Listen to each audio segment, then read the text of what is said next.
We'll start the show in just a second, but first I want to tell you about today's sponsors. Hydrant is the delicious fruit drink powder packed with essential electrolytes for hydration, and it's more cost-effective than expensive sugary sports drinks. To get 25% off, go to drinkhydrant.com/Pakman and use the code Pakman. SteadyMD lets you maintain a meaningful, long-lasting relationship with a primary care physician who you can meet with anytime over phone or video chat. You don't need insurance. It's only $99 a month with no other fees or copays. Visit steadymd.com/Pakman to get started. Blinkist is the app that helps you become a more well-rounded person by letting you read or listen to an entire nonfiction book in just 15 minutes. You can try it for free and get 25% off a subscription by going to Blinkist.com/David Pakman. It is a big day today, or yesterday was a big day.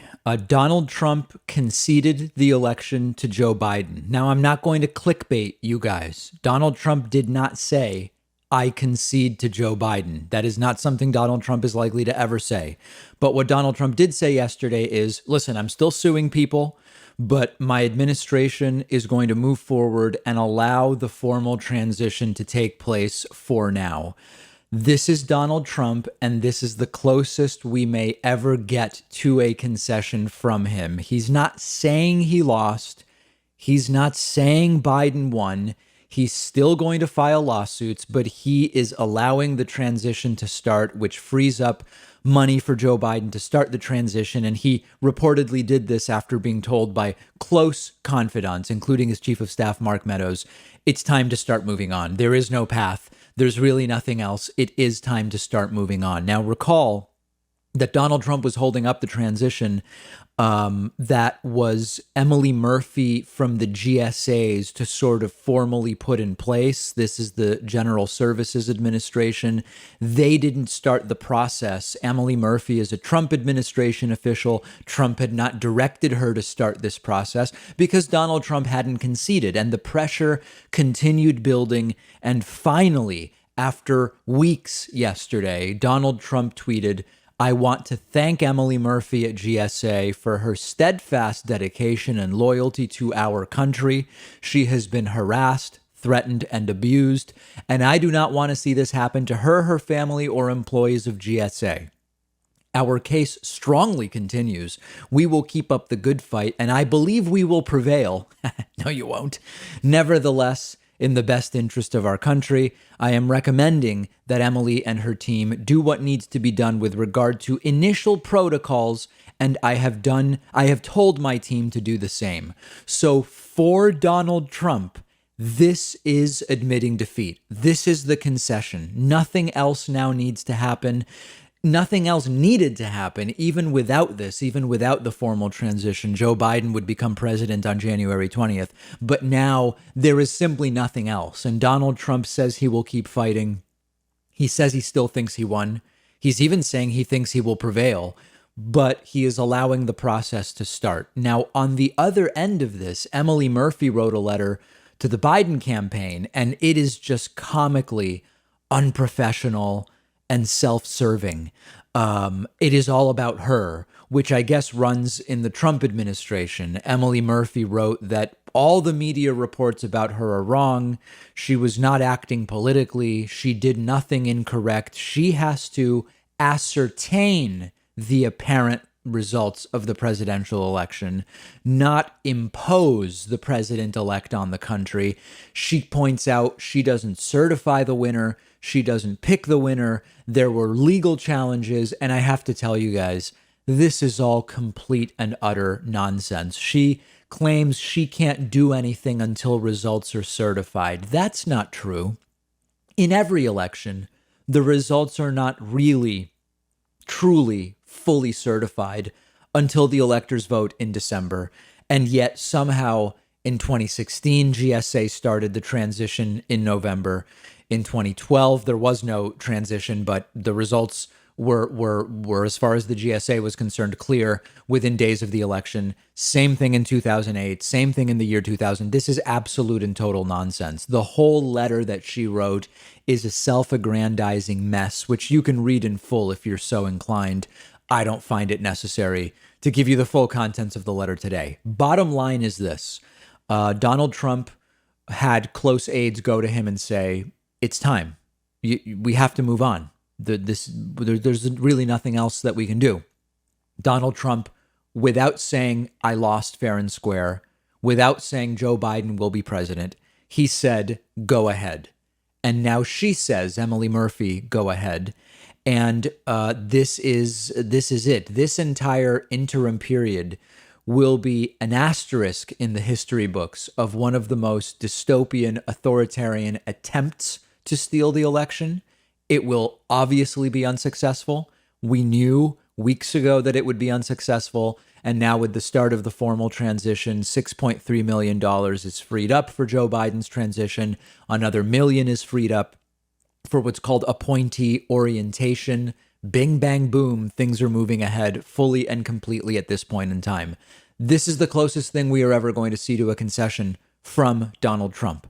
Trump has been urged, even by many Republicans, to start this transition more formally. It's not clear Donald Trump is really listening to those people. It seems some of his closest aides came to him and said, you've got to do it. You really should do it.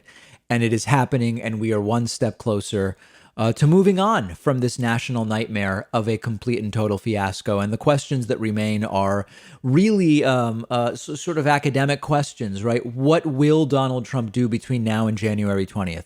Will we see him return to the public eye in any capacity? Today, he'll be doing some kind of Thanksgiving turkey ceremony or something like that with Melania. Will he ever take questions again? Will he attend the inauguration?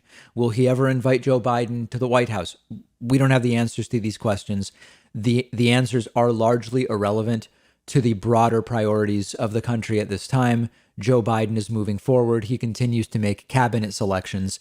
And that's what I want to talk about next, because this is really important.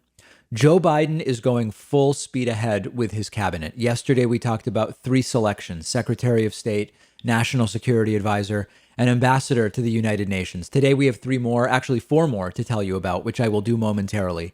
And as great as it is to see Joe Biden do this, it is also fascinating to watch the car crash of Donald Trump just being so triggered by Joe Biden moving ahead and selecting his cabinet. Yesterday, when I told you about 3 of Joe Biden's selections, I mentioned some tweets that Donald Trump sent over the weekend about how mad he is that Joe Biden is moving ahead. As Joe Biden continues to make selections, Donald Trump continues to tweet, despite Donald Trump having effectively conceded the race by telling the GSA to move forward with the transition. Donald Trump tweeting, in certain swing states, there were more votes than people who voted, and in big numbers. Now, since Rudy Giuliani has said that's actually a bit of an exaggeration. Trump going on to say, does that not really matter? Stopping poll watchers, voting for unsuspecting people, fake ballots, and so much more. Such egregious conduct, we will win. And with every announcement from Joe Biden, another tweet from Donald Trump claiming he will win. So we now have the privilege, and I really consider it that after 4 years of playing defense and nonsense every day from this administration, we are starting to get back into meaty and substantive politics.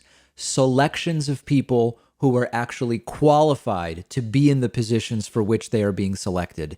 And let's review where we are so far with Joe Biden's choices. Of course, Vice President Kamala Harris, that we knew. She will be the first female president or vice president. And a very interesting selection, one that in some ways progressives are fearful of, in some ways progressives are welcoming. We know about Kamala Harris. We knew about Joe Biden's chief of staff selection, Ronald Klain, who will be a very boring chief of staff. He will be scandal-free, and I expect him to last a while, in significant contrast to what we saw in the Trump administration. Secretary of State Anthony Blinken, we spoke about yesterday. National Security Advisor Jake Sullivan, we spoke about yesterday, and Ambassador to the United Nations Linda Thomas-Greenfield, we also spoke about that yesterday. Interestingly, after Donald Trump sort of demoted Ambassador to the UN and pushed it out of the National Security Council, Joe Biden will be re-elevating Ambassador to the UN to a cabinet-level role. It will be part of the National Security Council. I think that's important. It shows that you are taking seriously the relationship to the United Nations. Okay, we knew all of that yesterday. New selection from Joe Biden as the cabinet is filled out. Treasury Secretary will be Janet Yellen. Now, Janet Yellen was previously the chair of the Federal Reserve, and she will also be the first ever woman running the Department of the Treasury. Now, you know that I am not an identity politics guy. I want someone who is qualified, and there is no way to argue that Janet Yellen is unqualified. And it is powerful and inspiring and interesting that she will also be the first woman in that position. She is going to get a fragile economy in the midst of coronavirus with high unemployment. Almost certainly, Yellen will be at the center of a second coronavirus relief bill, which we have every belief that Joe Biden, as president, is going to try to put in place. She will have a massive undertaking that she will be walking into on day one, and likely even before day one, and she will be tested right away. Now, in terms of Yellen for markets will likely do well as a result of this. Markets early today liking this selection. Yellen is a known entity already. And of course, for those who are on the right and were worried about, socialism, Biden, the socialist, the communist, the selection of Janet Yellen, we'll talk about the progressive reaction, but the selection of Janet Yellen, if you are in any way connected to reality, should confirm that there is no socialism or communism going on here. Meanwhile, there are lots of progressives who are okay with Janet Yellen. She has gone after corporate power in the past. She went after Wells Fargo during the fiasco years. She's not an ideologue. And at least as far as Joe Biden is likely to pursue the economic agenda he ran on, Janet Yellen is not the type of person who is likely to get in the way of any of it. It will still be up to Biden to actually pursue it. Some elements of it will be affected by whether or not Democrats take the Senate. There are many ifs, ands, and buts, but Janet Yellen is not someone who will get in the way of any of what Joe Biden wants to do that he ran on, much of which was at least acceptable to progressives. Okay, we'll talk more about Janet Yellen in the future. Another very interesting selection, Secretary of Homeland Security, will be Alejandro Mayorkas. First Latino in this position, also a Jewish man who has taken very seriously the issue of anti-Semitism. Will be very interesting to see him take that head on as Secretary of Homeland Security. What the policy questions will be right away include, what does he do about family separation and the caging of children? Not trivial things that will be sorted out by the individual in this position. A very interesting choice. Director of National Intelligence will be Avril Haines, will be the first woman in history in that position. How does she clean up this fiasco of lack of trust in the intelligence community as a result of 4 years of Donald Trump slamming them? She has her work cut out. Climate czar. This is a very interesting position. John Kerry will be climate czar. Now, merely having a climate and environmental czar is a move in the right direction. Kerry is super smart, one of the people I met earlier on in hosting the show. This position will be on the National Security Council. That's important, recognizing that climate is a national security issue. This is a really great thing. Now, one other thought. There are really interesting identity stories here, but absent the identity stories, there are all qualified people in these positions. And even folks on the right who are not lunatics are saying, we find that a lot of these choices are too far left, but every single one of them is qualified. Now, in addition to that, there are interesting racial and gender stories to be told here. And I don't think that it is playing identity politics to recognize that. We're going to do deep dives into the politics of this cabinet once it's fully selected. Remember that these positions are set for Senate approval. They depend on Senate approval. If Republicans end up controlling the Senate, they are going to put up roadblocks for Joe Biden for at least some of these positions. It is conceivable that if Republicans really want to obstruct, Joe Biden may have no choice but to use interim or acting appointments to get around Senate confirmation. Remember that Republicans have been going on and on about Obama sat on all of these, or rather the Democratic Senate under Obama for those couple of years, blocked all of these selections. We are going to very quickly see whether Republicans are going to do the exact same thing. The upside right now is that normal, non-QAnon, non-fascist, non-ideological extremist lunatic types are rapidly set to be in charge of the country just 8.5 weeks from now. That's a really important thing. Last thought on cabinet, and then we're going to take a quick break.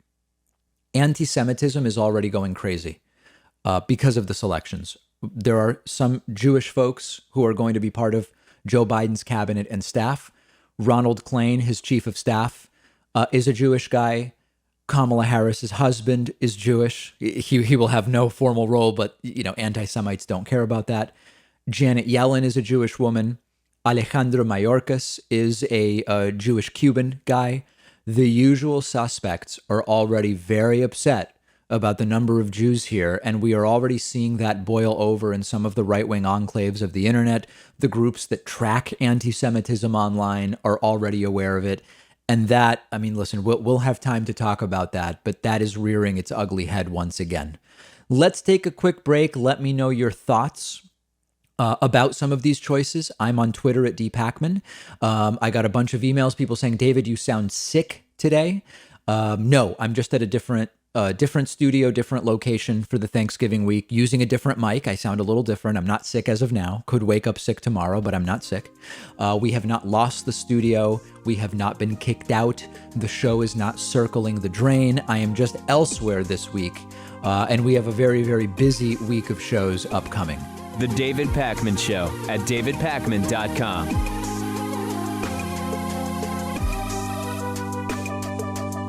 One of our sponsors is Hydrant, which is a delicious fruit drink powder that you mix into water for rehydration, and they're giving you 25% off your first order.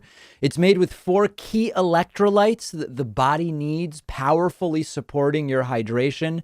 Hydrant tastes great. It's made with real fruit juice. It's been a great part of my daily routine for a while now. Keeping myself hydrated puts me in a better mood. The body needs hydration for basic energy and focus, and Hydrant is the perfect way to rehydrate, especially because it's cost-effective and lower in sugar compared to all of those popular sports drinks that are out there. You really have to try it for yourself to see what I mean. It tastes great. They also have a variety called Hydrant Immunity, packed with vitamins A, B, C, and D, which is also very much worth trying. Hydrant has a full refund guarantee if you're not satisfied, and you'll get 25% off your first order when you go to drinkhydrant.com/Pakman, or just enter the code Pakman at checkout. I've put the link right underneath this video. It is time for Hatriot Mail. This week is a very special Hatriot Mail, but first, just a reminder, what is Hatriot Mail anyway? Who needs Dr. Fauci or the CDC? We get all the medical advice we need from our second cousin's husband's best friend's boss on Facebook. Patriot Mail. Written by patriots who hate David Pakman. Because America. And because freedom. Okay, so there is something very special about this week's Hatriot Mail, and it is part of something I want to compile for you between now and January 20th. Let's take a listen, and then I'll explain. David, we know you're a loser and a disgrace, but it doesn't matter, and I'm not sure how helpful publishing your videos is. David Pakman has one of the most punchable faces I've ever seen. What a condescending, in his mind, loser. Don't worry, David, you'll have 4 more years on talking shit on Trump. Being a loser is your best quality.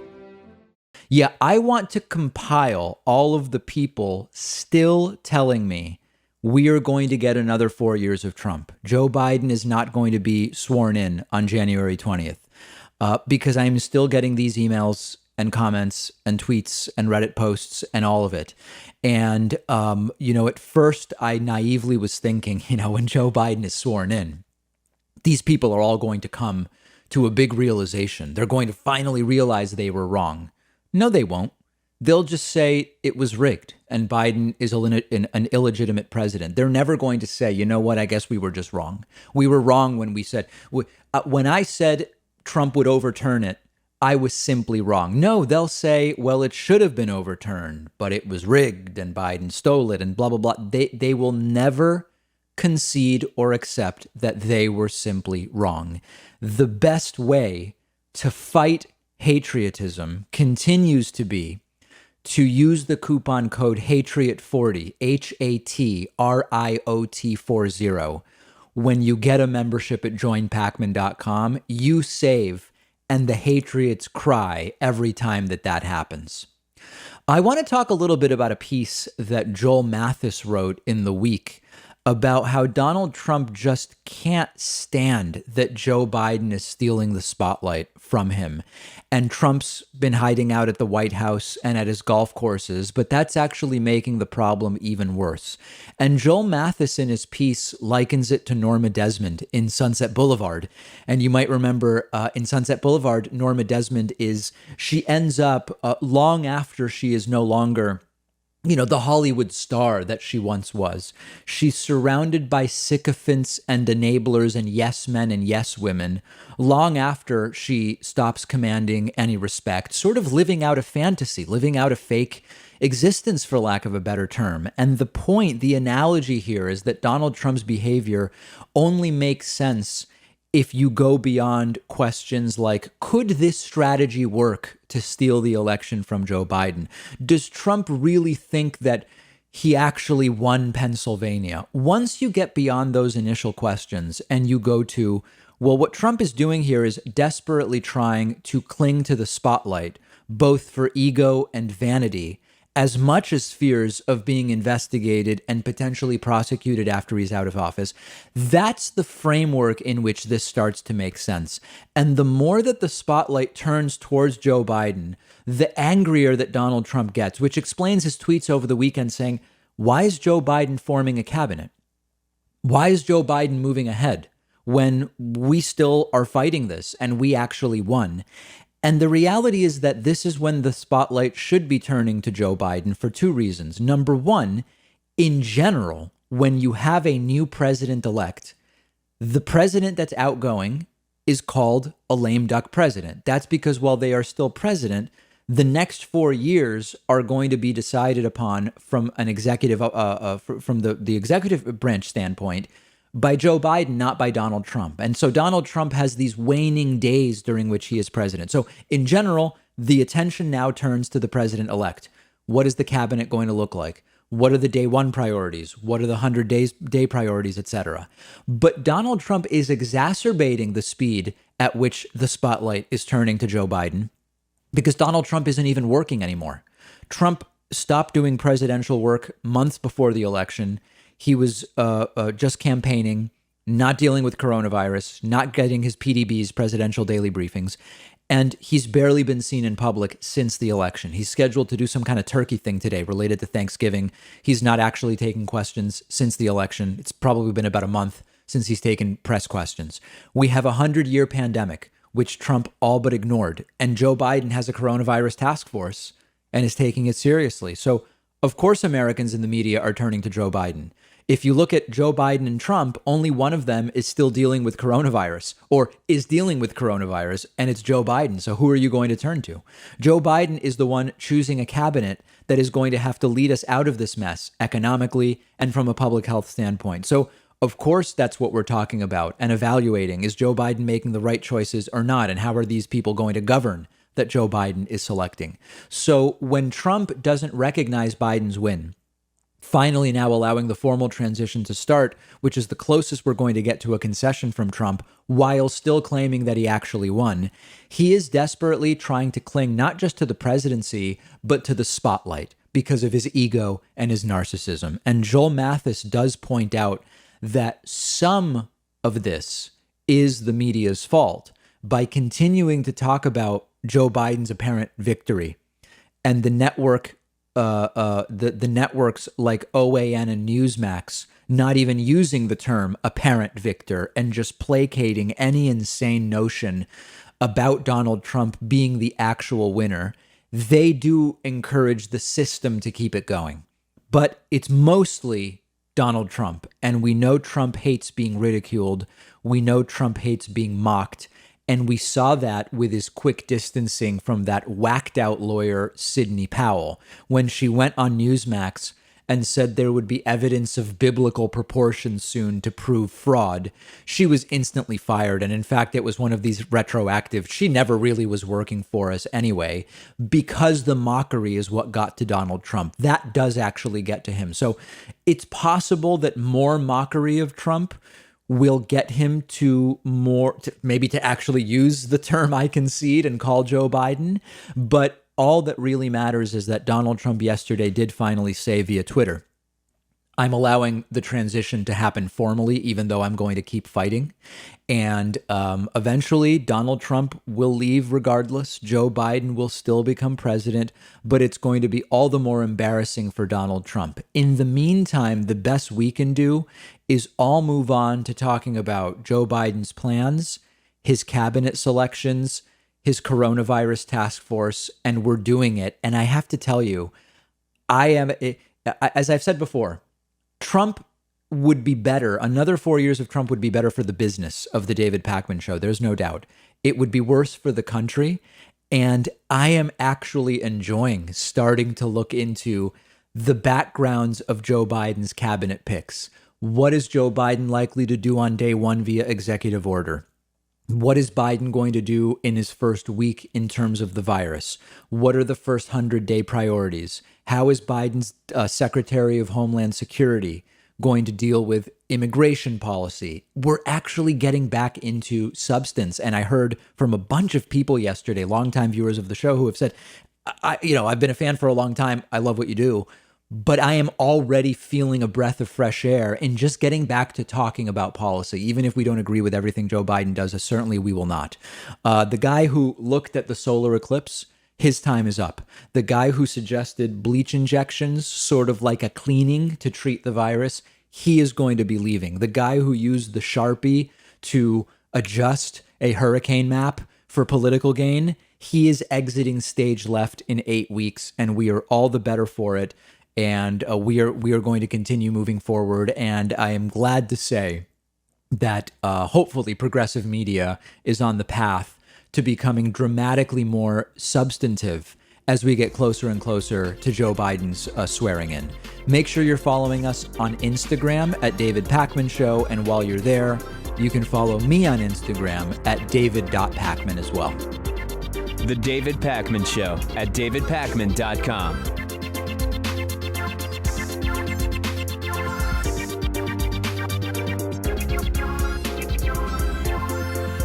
If you are anything like me, you probably aren't thrilled with the idea of going into a doctor's office right now. And thankfully, there's a practical and affordable way to take control of your health and get personalized care from the comfort of your home. It's a service called SteadyMD. They're one of our sponsors. You take a quiz, you get matched with a licensed primary care physician who understands your health needs. You have a 1-hour video call with your new doctor. You establish a meaningful relationship with them. And after that, Your doctor is available to you anytime by text, phone, or video chat. This is not a random doctor on call. Each doctor at SteadyMD has a limited number of patients, so they actually have time to listen to you. You get the personal attention that you deserve. They can do almost everything an in-person doctor can do: perform medical evaluations, talk to you about health concerns, send prescriptions to your home or local pharmacy, and anything they can't do online, they'll quickly set you up with an in-person provider to do, things like blood tests, as an example. You don't need insurance. It's only $99 a month with no other fees or copays.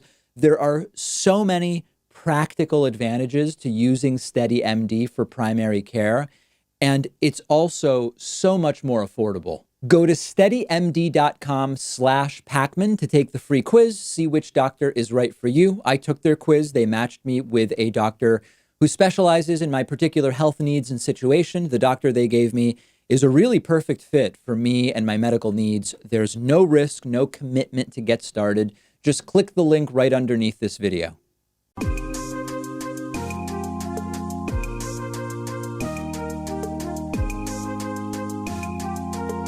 Welcome back to the David Pakman Show. All right, I want to check in briefly with you guys about the comedy of errors that are Donald Trump's sworn affidavits, some of which are arguing in Michigan that the results in Minnesota towns prove Michigan voter fraud. Now, if you just heard me say that and you're confused, you should be confused. It makes no sense, and I'm going to explain it to you. Let's back it up a little bit. For weeks now, Trump and people around him, including his lawyers, continue to refer to supposedly sworn affidavits signed under penalty of perjury from all sorts of different people that prove that there was voter fraud. Now, I've already talked to you before about affidavits as evidence. Affidavits are a form of evidence. It could be trustworthy, it might not. Affidavits might be credible or they might not. Affidavits might be admissible or they might not. They're not proof of anything per se. But when you actually start looking at some of these affidavits, it becomes cartoonishly farcical. Here is one such example. This is just one. Now, they claim to have, I don't know if it's thousands or tens of thousands of these sworn affidavits of people reporting wrongdoing and mathematical anomalies or anomalies, as your preference may be for pronunciation. But let's just look at one, okay? There's an affidavit from a guy named Russell Ramsland, who is a supposed expert on cybersecurity. In his affidavit, Russell attacks Dominion software, which is used on some voting machines. And it claims that there is very suspicious activity in some towns that are in Wayne County, Michigan. And in their list of towns in Wayne County, Michigan, they list places like Spruce Grove Township and Atlanta Township and Runeberg Township. All of those places are not even in Michigan. As Jake Tapper from CNN pointed out on Twitter, Spruce Grove Township is in Minnesota. Atlanta Township is in Minnesota. Runeberg Township is in Minnesota. Now, one argument was this was supposed to be evidence from Wayne County, Minnesota, not Wayne County, Michigan. So everything's accurate. It's just they put MI instead of MN. And that's why all of the towns that are listed are actually in Minnesota instead of in Michigan. That doesn't pass the sniff test because there is no Wayne County in Minnesota. So what we have here is, if we want to be as charitable as possible, we have incompetence. If we want to maybe think of a less charitable interpretation, these are straight up fraudulent affidavits. The idea that they submitted these knowing that these are not even actually places in Michigan, and they were hoping to deceive courts and hoping to move some of these bogus lawsuits forward. We don't know. We may never know. It's increasingly irrelevant. This evidence, supposedly from Michigan, was submitted as part of a filing in Georgia. The Georgia results are moving forward, and it was supposedly data from Michigan. Michigan has also now been certified and put officially in Joe Biden's column. So it is all failing, but this is why, we really have to go beyond. There's this idea of just throwing large amounts of stuff at the wall and seeing what sticks. And I've talked about this before in debate. It's something called the Gish Gallop. You throw a bunch of stuff out there and just make it appear overwhelming and make it difficult for whoever you're trying to convince to really go step by step and refute this. The equivalent of the Gish Gallop is just getting thousands or tens of thousands of signed affidavits and, holding them up as stacks of paper, as Trump cronies have done on television, including his press secretary, Kayleigh McEnany. But what you really need to do is not say, wow, if there are 10,000 of these things or 100,000 or 5,000, whatever, there must be something to it. You just have to dive in and start looking at it and saying, okay, let's look at this one affidavit. And then you look at it and you say, this really is nothing. This is really hearsay. It doesn't really tell us anything about there being fraud. It's an allegation, in many cases, an allegation which, even if true, would not impact the results of this state. And you put that aside. And then you look at the next one. And then you look at this one, and it lists towns supposedly in Michigan that are actually in Minnesota. And then you start eliminating it. And what do you have left? You have left the realization that Joe Biden won because he got more votes in enough states. That's really it. And rest assured, we're not going to have to hear that much more about affidavits for too much longer. I have a very interesting clip for you today. I believe it is possible that Tucker Carlson last night on his program set a record for the number of lies told in 80 seconds. This was an 80-second clip I'm going to play for you. So jam-packed with dishonesty and deception and duplicity and deceit that I'm unsure I've ever seen so much in a mere 80-second segment. This was some kind of wrap-up of sorts of the 2020 election, where Tucker Carlson does seem to be acknowledging Donald Trump is not going to be sworn in for a second term. Joe Biden will be president. That seems to be the context here. And yet, Tucker says this wasn't really fair, and it's not really clear Biden won for real, and any kind of electronic voting is bad. So let's just start going through, and this will take a little while, but I think it's worth it. Let's actually check out all of the false claims that Tucker Carlson makes, most of which his audience accepts as undeniable gospel. Let's jump in. Other countries understand it. They don't use electronic voting because they know it undermines confidence in democracy. Okay, so we're only 6 seconds in, my friends. And Tucker Carlson says other countries don't use electronic voting because it undermines confidence in democracy. That is a lie. It is not true that other countries don't use electronic or internet voting.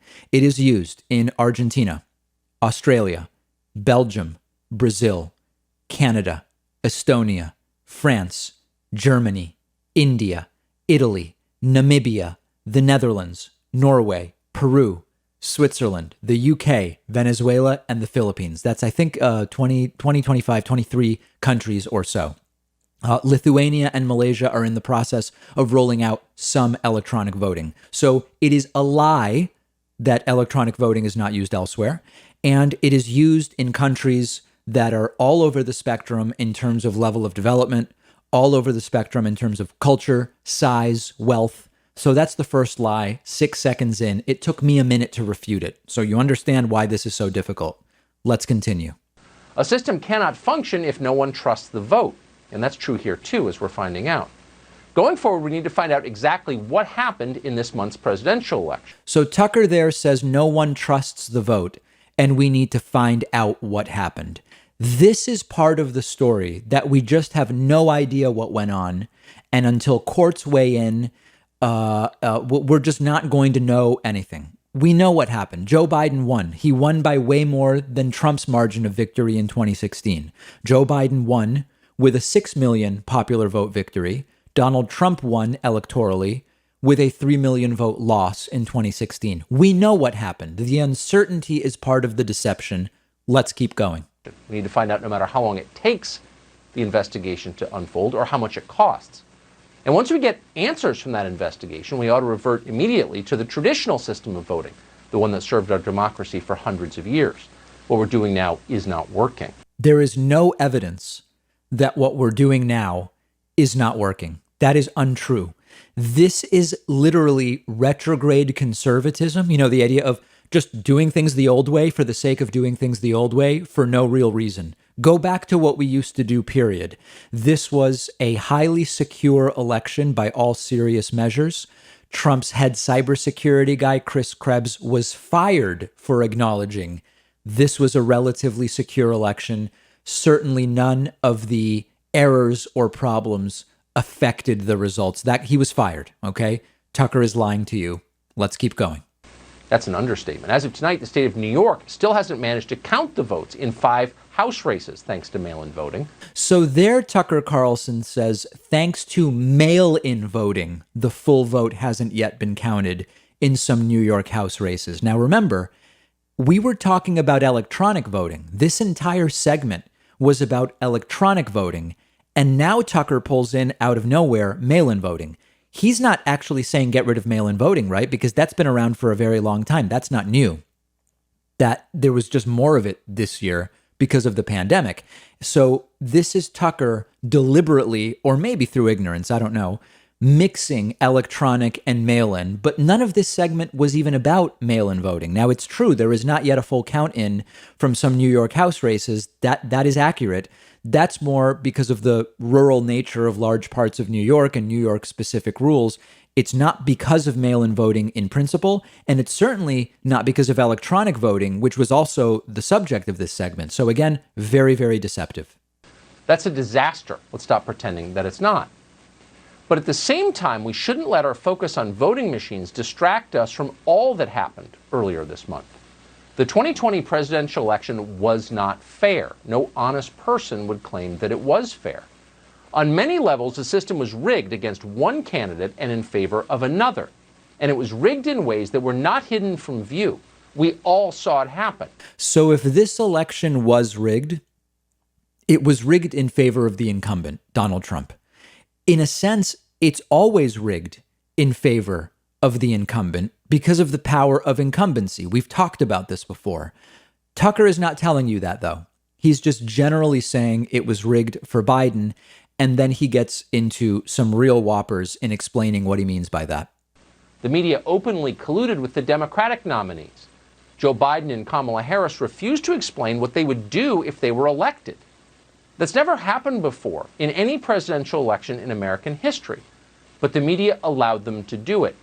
So, of course, that is completely false and ridiculous. Joe Biden and Kamala Harris explained just about everything. It is true that Joe Biden refused to answer yes or no, would he expand the court? He made a political decision not to answer it. He is not going to expand it, by the way. I think I've been saying that for months, and I think it's abundantly clear at this point. But the person who never had to actually explain their ideas is Donald Trump. In 2016, every time Trump was asked, how will you do this? The numbers don't add up. It doesn't make sense. It's not clear. It's not even clear it's legal in some cases. Trump would mutter some nonsense and say, we're going to figure it out. I'm going to put the best people in. And he was allowed to get away with that. In 2020, Trump didn't even run on policy. He just ran. Every rally was, I'm great. We've done so great. And Joe Biden is sleepy. So Tucker is right. One candidate never explained policy, but it was Trump, not Joe Biden. So the point here is, look at how long it took for me to go through the lies just in an 80-second segment of Tucker Carlson. This is why it's hard to counter the disinformation. Hopefully doing this is useful to some degree. Obviously, it's outside of the scope.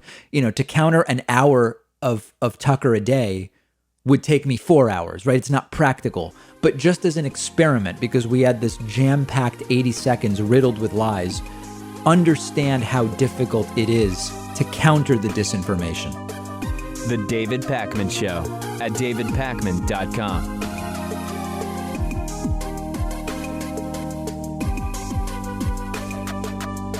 What if you could read 10 books in just one sitting? That's exactly what one of my favorite apps lets you do. It's called Blinkist, and what they do is take thousands of popular nonfiction books.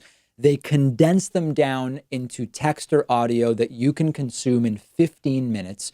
Blinkist makes sure that you're getting all of the important core insights from each book. So it's perfect for exploring a book you otherwise wouldn't have time for If there's a full book you're thinking about buying, you can use Blinkist to get a sample first. Just think how much you can enrich yourself by being able to soak up an entire nonfiction book in just 15 minutes. I recently read A Brief History of Time, of course, by the great Stephen Hawking. This is a book that I have been aware of for so long, and other things got in the way, and it was fantastic to check it out on Blinkist. Blinkist has books on politics, philosophy, science. They have 27 different nonfiction categories, and a subscription is only about $8 a month, and you get the entire library. But you can try it totally free and get 25% off a subscription when you go to Blinkist.com/David Pakman. I've put the link right underneath this video. The David Pakman Show at davidpakman.com. So we're continuing our coverage of this sort of up and down, hot and cold reporting of so-called election fraud that's been taking place on Fox News. And we are now getting to Laura Ingraham. We talked about Tucker Carlson earlier today. Now we're going to talk about Laura Ingraham. And this is really very funny.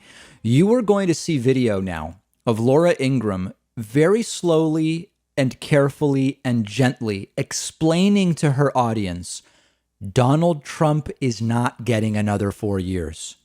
Joe Biden is going to be the president of the United States. And this is so funny because it's sort of like, it's like a mid-level mafia guy having to go in and tell the Godfather things didn't go so well. Or, you know, an employee having to go in and tell their intimidating boss that they're not going to make the sales target for the quarter or something like that. You know, tiptoeing around the tooth.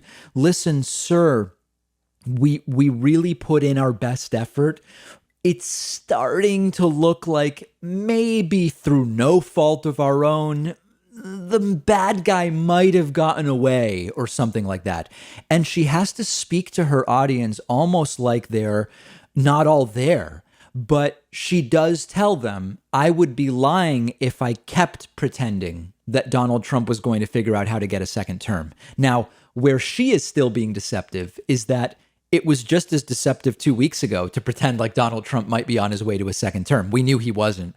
But take a look at this video. This is Laura Ingraham explaining that thanks to Donald Trump, as I already told you, formally okaying the transition to start, it really is like a concession. Take a look. President Trump gave the go-ahead for the transition. You see it there. And as unpleasant and disappointing as these past 3 weeks have been to so many of us, as much as we wish things were different, this is where things stand tonight. Now, legal challenges continue in a number of states. Serious questions about vote counting, poll watcher access are outstanding. But unless the legal situation changes in a dramatic and frankly an unlikely manner, Joe Biden will be inaugurated on January 20th. Now, to say this does not mean I don't think that this election was rife with problems and potential fraud.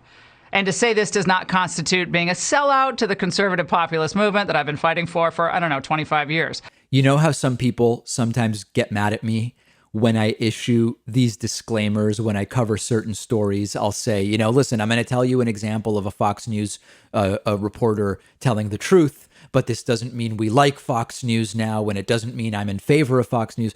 Listen to the disclaimers that Laura has to give to protect herself from the Fox News audience, which what's fascinating is Fox News has so dramatically radicalized their own audience that the Fox News audience is now too radical for any truth to be given to them on Fox News. If they say, as some reporters did earlier on, Trump lost, Joe Biden's the president-elect, the Fox News audience is so radical that they bail and they go to Newsmax or to OAN. And Laura Ingraham has to say, guys, I'm not selling out. Really, I'm for the conservative movement, but sorry, Joe Biden is going to be president. Don't kill the messenger. Don't go out. I'm just the messenger here.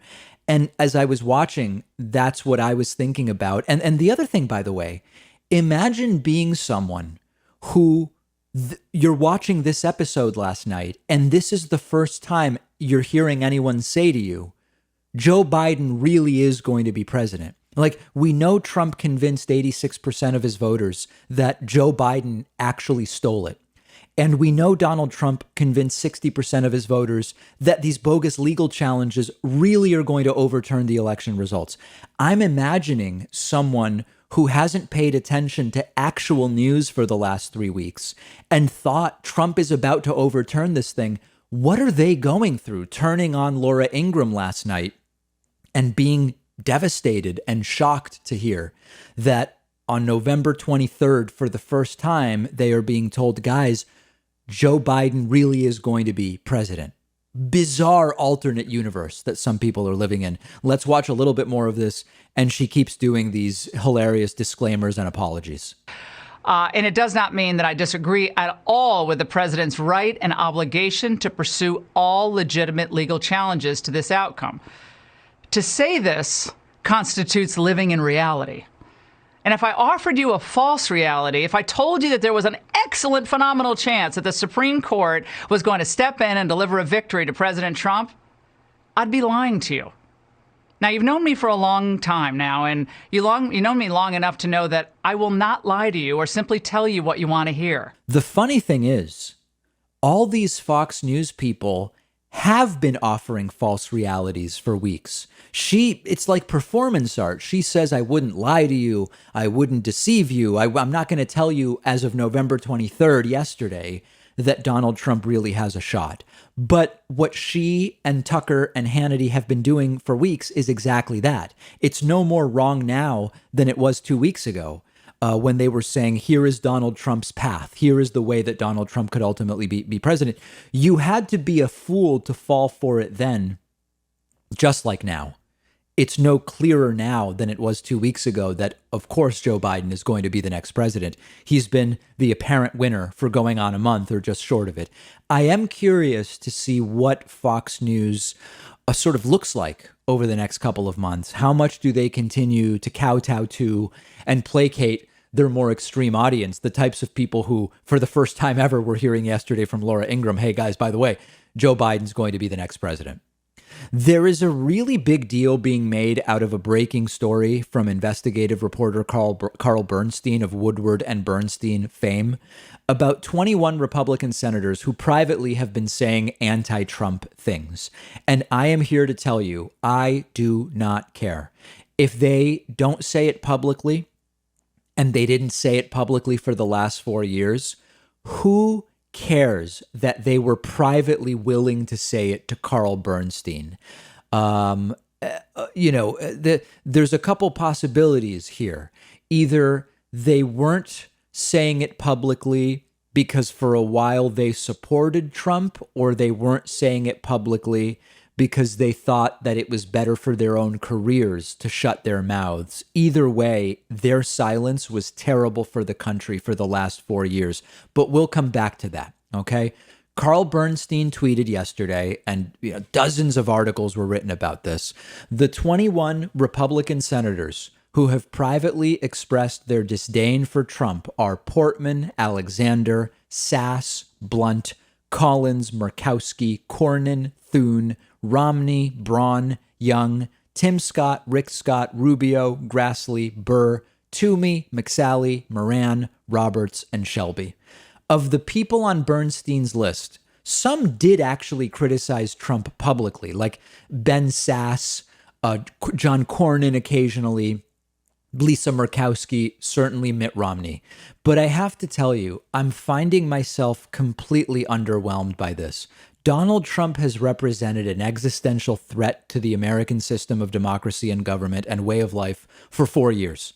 A couple of senators have mildly criticized Donald Trump, and even the ones that did a little more harshly, Mitt Romney, for example, John Kasich, within days of Joe Biden winning, they went right back to saying, my goal is stopping Medicare for all. We've got to stop tax increases. We've got to deal with the debt. We have to, reduce business regulations. So if anyone expects me to praise Republican senators who privately criticize Donald Trump, give me a break, guys.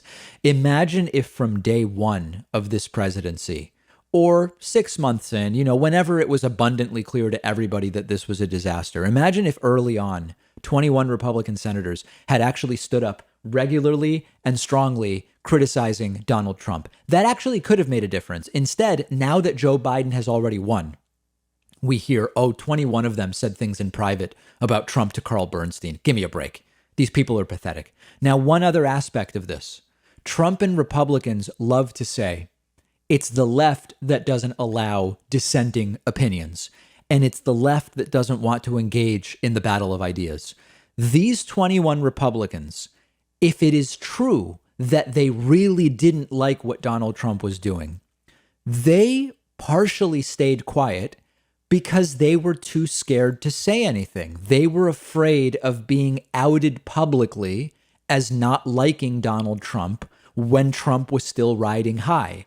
This is what we call profiles in cowardice. They aided and abetted Trump. And if indeed they felt this all along, they have to be held accountable now for how Donald Trump has debased democracy for 4 years. And I mean, think back to impeachment, guys. Everyone but Romney, who did vote to convict on one count on impeachment, if these other 20 Republican senators had voted to convict Trump on impeachment, they'd have been able to remove him and they wouldn't have had to worry about the repercussions of coming out against Donald Trump. Truly pathetic. None of these people should be held up as heroes. In fact, what they are is disingenuous. If indeed nearly half of the Republican senators in the Senate privately were disturbed, distraught, and against what Donald Trump was doing, what they need to be what we need to be pointing the finger to is that they were completely disingenuous in public and continuing to support Donald Trump. Completely pathetic. I'm glad we learned about it. These are not heroes. These are not our friends. And as we saw from Mitt Romney and John Kasich within 24 hours of the election, they obviously and predictably, as we've been saying for years, went right back to the exact type of Republicans they were before Donald Trump. We have a voicemail number, and that number is 219-2-David P. We got a voicemail from the Eggman with a prediction for 2024. He wants to bet people about this. Take a listen to what he had to say. Hey, Dave, I like to bet on politics, and I won on this presidential election, even though I'm not getting paid by the schmuck who owes me because he thinks, Trump is going to win in court. Anyway, I got a bet for you or for any of your listeners. Yeah. My Pillow 2024. Mike Lindell, My Pillow 2024 is going to run in 2024. He's not going to win. He's not going to get nominated at all. But he's going to be one of the morons in the beginning, okay? Anybody want to take me up on that bet? I'll bet anything. I guarantee you this guy is going to run for political office. President. Shalom, brother. Okay. I don't think the Eggman is wrong. I think that, so if you don't know who Eggman is talking about, there's this guy, Mike Lindell, from the company My Pillow. They sell pillows via television commercials. He is a big Trump supporter. I believe he said Trump was a gift from God or something along those lines. He was put front and center at some of these early coronavirus press events as someone who was going to be making masks and contributing to the effort in some way, shape, or form. Okay, et cetera, et cetera. Guy's completely out of his mind. And he recently donated a bunch of money to Kyle Rittenhouse's bail, to $2 million bail money, as we discussed yesterday on the bonus show. And Eggman's idea is that he may actually run for president. I don't think that's out of whack. It wouldn't be unlike a pizza man, Herman Cain, who has since departed this earth due to coronavirus. It wouldn't be like some of these other kind of edge case type candidates who are trying to get some publicity. I mean, listen, that's kind of how it started with Trump. We don't really believe Trump thought he was going to win or was even interested in winning early, quite frankly. But I think Eggman may be onto something. I would be completely unsurprised if Mike Lindell does run for president. I agree with Eggman. I don't think he would win. Curious to hear from you. If anybody's interested in betting with Eggman, I guess get in touch with him. On the bonus show today, there is this viral video that has been going around of a Trumpist, a vile Trumpist, deliberately sort of like powerfully exhaling on people outside a Trump golf club. And he has now been charged with simple assault for that. I guess the idea, of course, was to scare someone that he may be trying to give him the virus. We are going to talk about the reaction from the oil industry to Joe Biden. This issue of oil was a big issue during the campaign and a big topic for Donald Trump during his rallies. And we are also going to talk about the surge in cannabis-related stocks in the market as a result of Joe Biden winning. And we'll talk about what we might actually see in terms of legalization, decriminalization during a Biden administration. Very, very, there are dramatically different views as to what Joe Biden is expected to do, if anything, on decriminalization and legalization, and we'll be discussing that on today's bonus show. 2 ways to get instant access to the bonus show. Number 1, very simple, the preferred way. Get a membership at joinpakman.com. Takes under a minute. Very, very strong way to get access to the bonus show. Other alternative, become a patron at patreon.com/David Pakman Show. We'll speak to you then.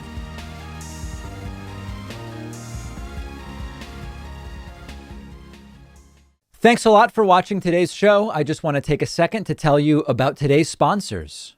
Hydrant is the delicious fruit drink powder packed with essential electrolytes for hydration, and it's more cost-effective than expensive sugary sports drinks. To get 25% off, go to drinkhydrant.com/Pakman and use the code Pakman.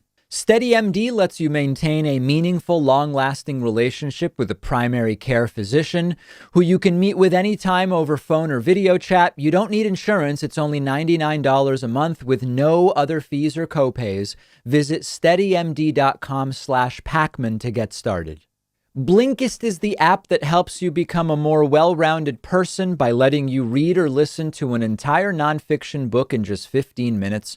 You can try it for free and get 25% off a subscription by going to Blinkist.com/David Pakman.